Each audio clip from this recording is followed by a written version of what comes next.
Hey, I'm Laura from Laura's Kitchen, and today I'm mixing up some chocolate Revel bars. So I'll show you my bowl. I've got some brown sugar and butter that I've already creamed together. I used a dark brown sugar because we really like that. And I've added 2 eggs and some baking soda and some vanilla. I'm going to mix this up together with my hand mixer, and then I'm going to add in the rest of the ingredients. Okay, so here is what I've got. It looks like chocolate, but it is not. That is the dark brown sugar. And the next thing I'm going to add is some freshly milled, sifted soft white wheat. And this will mix in and make a tight dough, but I'm going to add in some oats to it too. And those oats will kind of make an oatmeal cookie on the bottom of these bars.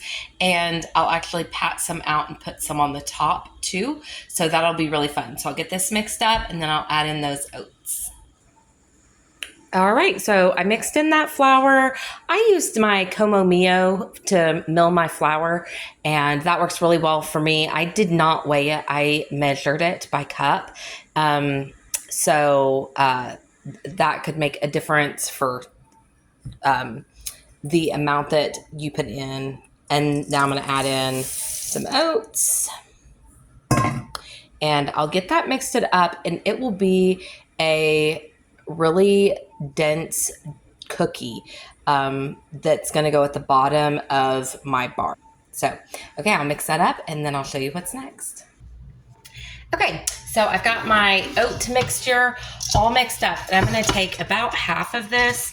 I'm not going to divide it evenly, but about half of it, maybe even 2/3 of it. And I am going to smash it in the bottom of my 9x13 pan. And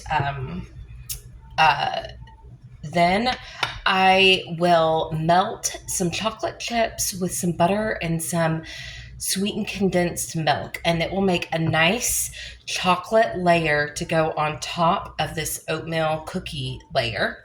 And then I will pat the rest of this cookie dough into cookie shapes actually and set it on top. So this is a really easy dessert. It's really fun to make, and it's really good with freshly milled flour. So that's really fun. So I'm going to melt my chocolate chips. I'll show you them. So over here in my pan, I have chocolate chips and a couple tablespoons of butter. And I've got my sweetened condensed milk here.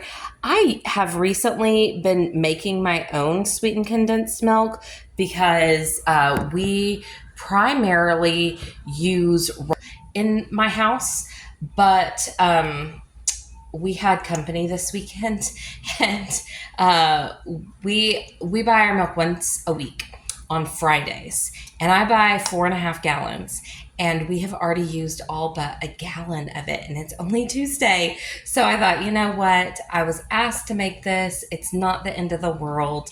I'll just buy some sweetened condensed milk from the store. And I made it that way before we started using raw milk. We switched to raw milk because of a health issue for one of my kids, and it has been really a game changer. So this particular kid had some allergy issues, and then I had a different kid who had Raynaud issues, and the raw milk really helped in both cases. My one with Raynaud's is no longer struggling, and the one with allergies is struggling less. So that's a win in my book. Anytime we can make our kids healthier by eating food that is closer to its original source, that's a win. So here's and I am just going to heat that up on my stove and get it all melted in. It doesn't take very long. And once it is smooth and creamy, I'm going to pour it on top of my cookie layer. All right. Okay, so here is what the chocolate looks like, all melty. I'm going to add some vanilla in there and get it mixed up again. Turn the heat off. And I'm going to pour this on top of that oatmeal cookie layer, and it will be a delicious, creamy chocolate layer in the middle of these cookies. All right, so here we go. I'm just going to pour this over the top of the cookie layer.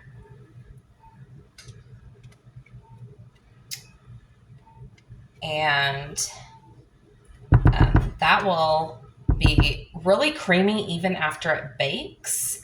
So it's kind of a nice soft center to the bars. All right. So get it a little spread out on the edges so that it's nice and distributed. And then what I do is I just roll up some of it and I smash it into cookie shapes and stick it on. They do not have to be the same sizes. So if I get one that's bigger than another one, that's fine. One that's smaller than another one. And then I just have to bake this at 350 degrees for about half an hour. I like to check and make sure that the cookie is done because sometimes the cookie will look nice and tan on the top, but if I break open the cookie, I'll see that it's still raw. So it can go up to about 40 minutes.